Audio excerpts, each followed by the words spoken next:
Dragon Ball fan art you need to see. This picture of Granola demolishing Goku, Vegeta, and even Frieza is crazy detailed. I haven't even seen Granola look this cool in the manga at any point in time. It's still yet to be seen if Granola is going to confront Frieza, and if he does, who knows what turn that fight will take. This has a bunch of Goku's old enemies, and he's charging up a Kamehameha. I like this because you can see in one image the diversity in the villains Goku has had to overcome. He's gone up against aliens, androids, mad scientists, armies, and even deities. You can even see some non-canon villains in there, like Omega Shenron and the old Dragon Ball Z version of Broly. Here, Goku and Vegeta are doing a fist bump and walking away. I love this kind of Dragon Ball fan art because they make really good phone wallpapers. Goku and Vegeta's silhouettes are really recognizable and honestly iconic. This is a family portrait of Frieza and some cat alien looking lady. Their son Kuriza is actually real. It's not canon, but Akira Toriyama did create the character design for Kuriza for a gag manga. This whole thing would actually never happen because the Frieza race doesn't propagate their species by procreating with each other. On top of that, they're genderless. This means they can self-replicate. Namekians are able to do this as well, and we see that when they use eggs to reproduce. But the Frieza race's method of self-replication is never revealed. We don't know much about the Frieza race or their culture or society, but judging by the relationship between Frieza and his father, they don't seem too family-oriented for the most part. It just seems like King Cold only cares about Frieza's success leading the Frieza Force. As you recall, when Frieza was chopped into a million pieces and then blasted out of existence by Trunks, King Cold didn't even shed a tear or mourn the death of his son. Instead, he offered up the position of leadership in the Frieza Force to Trunks. Kuriza is a cool character design, and I think when Frieza finally does self-replicate and has a son, it'll be Kuriza, and he'll probably have even more potential than Frieza himself, which is scary. I think this one is supposed to be Super Android 18. This is a hypothetical fusion between two Android 18s training at Master Roshi's house. Master Roshi is loving the view, and so am I, because honestly, she looks good. Most Dragon Ball fans think Android 18 is attractive already, but I feel like if she fused with another version of herself, perhaps one that Dr. Gero created in Hell, she would just be a more flawless individual. This one is in Spanish and it's not fan art, but I feel like this is really accurate and simplifies the levels of strength in the Dragon Ball universe. We stopped using power levels in Dragon Ball at some point, so the only way of describing someone's power is by looking at their feats. For example, how much matter they're able to destroy. So, someone who could hypothetically wipe out a solar system would be Cell. This means that Cell has the power to destroy one planet at a time and could conceivably destroy a solar system in its entirety if given the incentive or opportunity. Someone as strong as Majin Buu, in this case Kid Buu, would be able to destroy an average-sized galaxy with the power they possess. A character who's as strong as Beerus would be able to destroy an entire universe in theory. Obviously, this could be someone like Jiren or Toppo, who is a candidate to becoming a god of destruction. Or Vegeta, who beat Toppo and is well on his way to becoming a fully realized god of destruction. At this level of power, galaxies and solar systems would be easy as pie to destroy. This is showcased when we were first introduced to Beerus, and he was able to destroy half a planet with a tap of his fingernail. We've never seen Beerus go all out, but if he did, he would have the capability to destroy an entire universe on his own. The next level of power is incredibly rare. Zeno is the only being that we know so far who can eradicate an entire multiverse in a split second. There may be others capable of those feats, such as Zalama the Dragon God, and Super Shenron, or even the Grand Priest. But as of yet, we haven't seen it demonstrated that they're able to do so. These are 3 different iterations of Goku in the Super Saiyan 4 form, drawn in the art styles of different Dragon Ball series. Dragon Ball Heroes, Dragon Ball Super, and Dragon Ball GT respectively. The Dragon Ball Super version of Super Saiyan 4 looks great, but that one is obviously fan art because Super Saiyan 4 doesn't exist in the Dragon Ball Super timeline. You can see the clear-cut differences between each art style, but the one that looks the most modern is the Dragon Ball Heroes version, which makes sense because this is the most modern version of the Super Saiyan 4 form that we see in any media. The Super Saiyan 4 form will probably never be canon, even though it's my favorite. I love this picture of Goku and his boys Gohan and Goten. The art style here is really cute and kind of like chibi anime hybrid, and this also seems like a moment that would actually happen in Dragon Ball. Goku cares a lot about his family. He's extremely protective of them. It might seem like he abandons them to go train a lot, but honestly, fighting is Goku's passion. Not only that, but if he stopped training and just only spent time with his family, it wouldn't be long before someone like Frieza or the Red Ribbon Army tried to come for him and his family again. Now this one is just perfect. Notice the attention to detail in this realistic illustration of what Goku and Vegeta would look like when they're old and gray. It is proven that Saiyans can grow facial hair, and when they get older, their hair turns gray as well.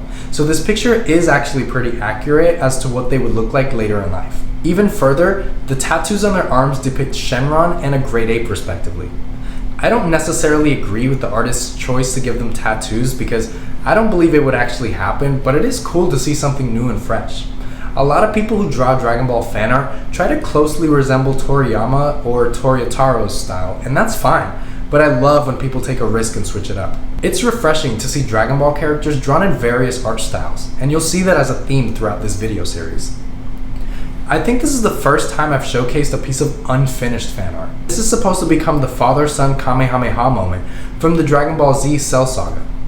You can see the artist obviously hasn't finished Gohan yet, and I don't know if they'll fill in the blank spaces around the characters, but I love this art style. It's very detailed and graphic, reminiscent of the Cell Saga art style in the anime. I wanted to show you guys this one because it feels like Goku is literally jumping out of the page. The way the artist drew Goku's hair makes it look more fluid and dynamic, like how it would move in the anime or something. There's also pieces of his clothes shredded around him if you look closely. This is currently the final product. I'm not sure whether or not the artist will continue and color the background though. This is Granola, the last surviving member of the Cerulean race. In this, we can see the wind is blowing, giving the image a sense of fluidity and life. I love seeing Granola in full color because so far, we've only seen him in the manga, not the anime. This picture closely resembles what Granola would look like in the manga, but clearly the artist gave it their own twist. This is a really awesome picture. This is what would have happened if Goku hadn't held back during the fight against Majin Vegeta. It's unclear whether or not Goku could have maintained the form long enough to defeat Vegeta, but we do know for a fact the Super Saiyan 3 is the strongest Super Saiyan form. That being said, if Vegeta was given enough time, he could theoretically outlast Goku in this match once he realizes that all he has to do is draw out the fight long enough to let Goku's stamina drain take him down. I think the artist chose to give Goku glowing eyes for effect in this image, but even though it looks fantastic, it wouldn't actually be the case if this fight scene happened. You guys know I love detailed fan art, and this has a lot to dissect.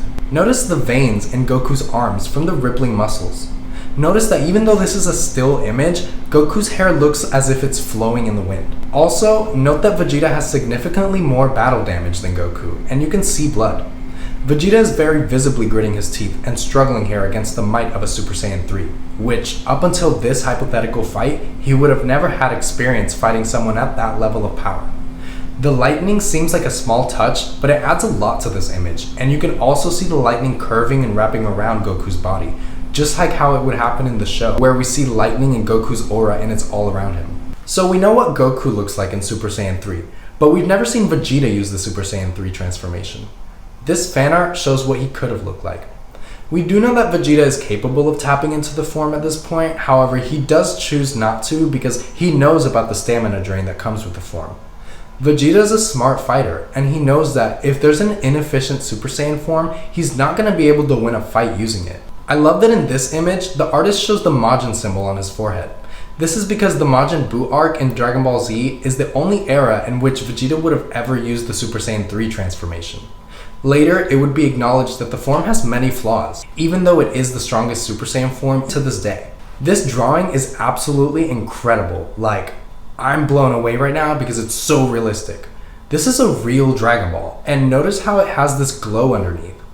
The artist made sure to include that in the picture, and the fact that this artist used colored pencils to draw it is driving me crazy right now because I don't know how it's possible to draw something so realistic with just colored pencils.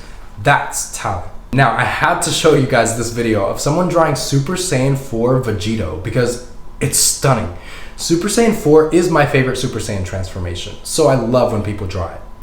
This video, along with the one you're watching right now on my channel, is living proof that the Dragon Ball fanbase is the most talented and driven fanbase on the planet. I constantly run into new art, and I'm so blown away by the sheer skill and determination these Dragon Ball fans have. Our love for Dragon Ball is so deep-seated that it inspires us to create and evolve our art. This masterpiece and this video I'm making, showcasing all the fan art I've been finding, is a collection of my favorite pieces of art. This is Vegeta and Bulma arguing in front of a Japanese neon sign. I like this because we know as fans that even though Bulma and Vegeta argue a lot, they actually care about each other. They're the type to always fight and then make up immediately after. This picture only includes their faces, but you can tell the artist did a great job with their body proportions too. You can tell by the shoulders. This one is pretty funny. It's like Frieza is going to check out at this grocery store and the cashier is Goku Super Saiyan. The artist did a great job portraying their emotions in this because of course they're both nervous and awkward. You can even see Frieza break a sweat if you look closely. Goku is also wearing an apron variation of his classic orange outfit. On it is a small pin that has his symbol on it. The attention to detail here is insane. Now somebody zoom in and comment Frieza's credit card information. This is a bunch of Saiyan Scouters in different colors. We do see some of these colors in the series, but it would be awesome if they had Scouters in every different color like this. This is Broly in Super Saiyan Blue. It's unclear whether or not this will actually happen someday, but if it did, it would be OP. I love this picture of Trunks with Mai in the future. The flames behind them indicate some sort of fight or destruction happening around them. Mai looks weak, as if she just got knocked back, and Trunks is reaching back to draw his sword. He looks like he's about to fight Goku Black or something. I love the art style here. It's really sharp and detailed. The artist really captured the intensity of this moment. Trunks is extremely protective of Mai, and you can see the determination in his face. As for Mai, you can see that she's weak and beaten, but she looks at Trunks with hope that he'll protect her. This is fan art of a fight scene from Dragonballsupersuperhero, the new movie that's coming out soon. This is what it would look like if they chose to animate the movie like they used to. If you didn't know, the new movie is going to be in CGI, which not a lot of people are happy about. Personally, I think they should have stuck to the same animation style they used in Dragon Ball Super Broly, but I have a feeling the CGI is actually going to look pretty decent in this film. I wish we could get this sort of style for the movie, but that's not what we're getting, so we're going to have to deal with that.